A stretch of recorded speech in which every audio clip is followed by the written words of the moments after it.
Hello, lovelies, and welcome back to an Angel's Life bookish vlog. Today I am doing the End of the World book tag. I was tagged by Joshua Robertson, and I'm going to do mine a little bit different from some of the others that I've seen out there. I'm going to focus on books that I've read in just the last couple of years. Some of them are lesser known books. And so I will include the name and the links to the books in the comments below. So if you see anything that looks really interesting to you, you can check it out. All right, so let's get this started. First question, an earthquake. Earthquakes separate the ground into multiple pieces. Favorite book with multiple perspectives? I would have to say The Song of the Pendant by Magnus von Black.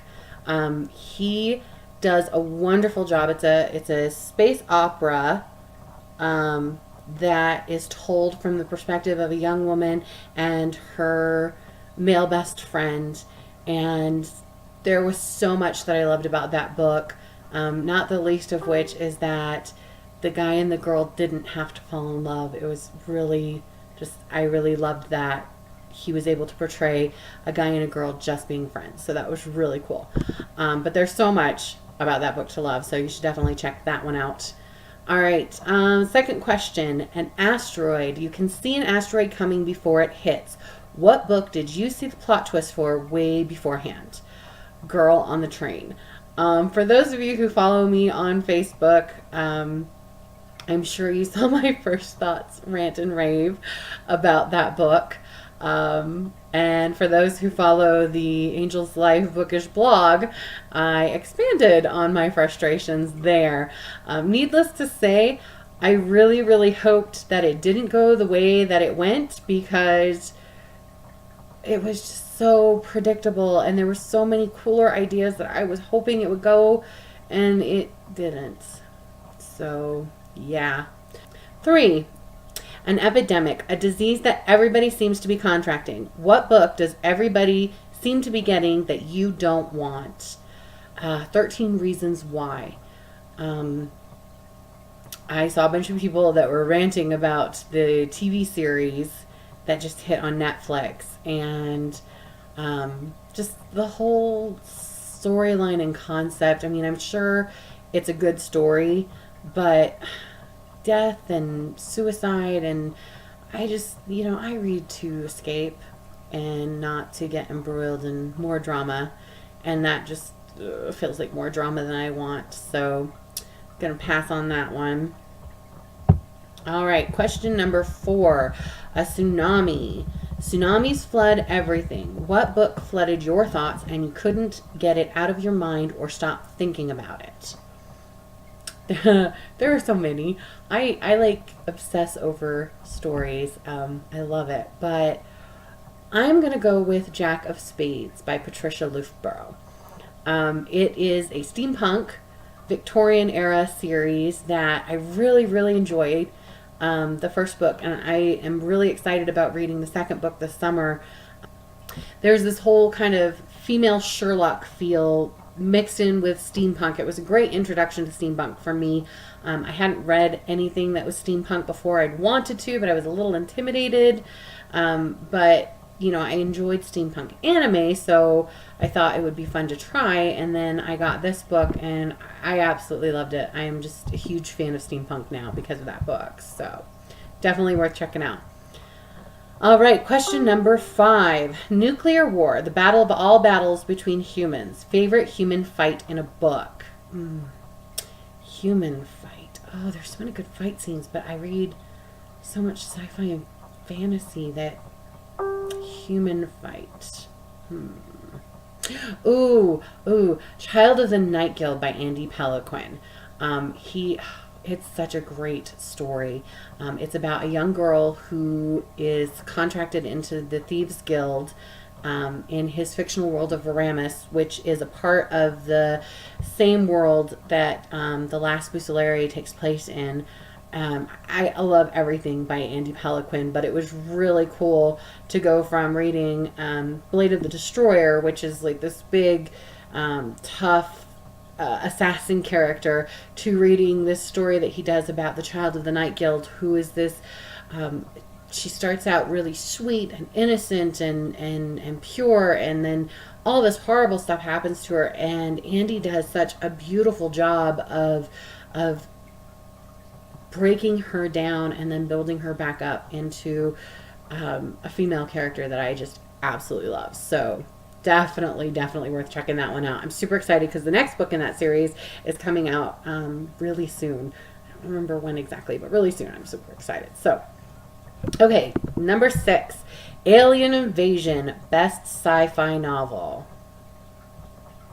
Oh, I haven't read a lot of science fiction lately. The Gate by Matt Smith. Yes. That was within the last couple of years. Anyway, I have a thing for female characters. Maybe because I'm a girl, I don't know. But yeah, so The Gate is this really cool story. It kind of counts as sci-fi, I think. Urban fantasy, but still. So it's a story about this girl who she and her best friend end up getting in a fight, and she ends up conjuring this being from another dimension who promises her a better life in his world if she'll join him. And then you get to see the story from her perspective and from her best friend's perspective when her best friend realizes that she's missing and goes looking for her, and the way that he's able to develop the two very different personalities and embrace both of those female voices was just absolutely amazing. I loved the series or the story, so definitely worth checking out that one. Okay, question number 7. They're all worth checking out. I wouldn't mention them if they weren't, right? Okay, question number 7. Artificial intelligence. Robots, computers, technology take over the world. Favorite book you read on any sort of e-reader? I read most of my books on e-readers, so I would say Melicorca by Joshua Robertson. I really enjoyed that book. I'm really looking forward to Dindare, I think is the name, the second book in the series. Josh is a high fantasy, dark fantasy author, and I really just fell in love with his character, Bran. He's just the most adorable and sweet, and the least likely hero that ends up being the most heroic of all of them. So, super awesome series. Really enjoying that. All right, number 8. End of the world movie. End of the world movie disaster films will continue to be made in Hollywood like book to movie TV show adaptations. What book adaptations are you looking forward to? That's hard because I've already seen a lot of the ones that I have been looking forward to, like Lemony Snicket. But I would have to say, this one goes a little outside of my read in the last 2 years, but The Lost City of Z by David Gran. It came out in 2010, I think. I read it in around 2011, 2012. But it was an amazing book. It is, I want to say based on a true story. I don't know how much, I mean, I know there's a lot of it that's factual. I don't know how much of it is fiction.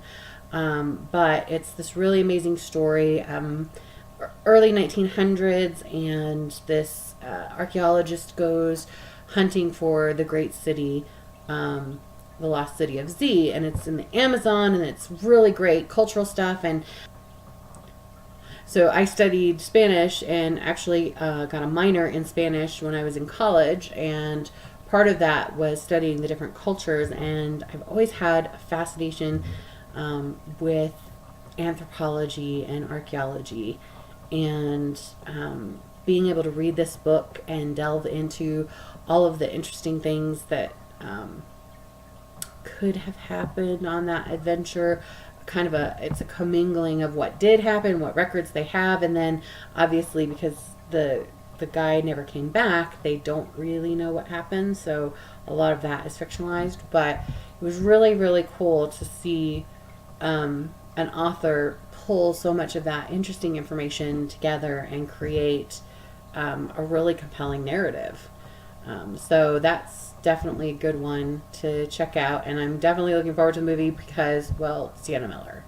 Do I need to see? All right, so those are the 8 questions that are part of it, and again, I'll have my answers and the links to those books in the comments below if you'd like to check them out.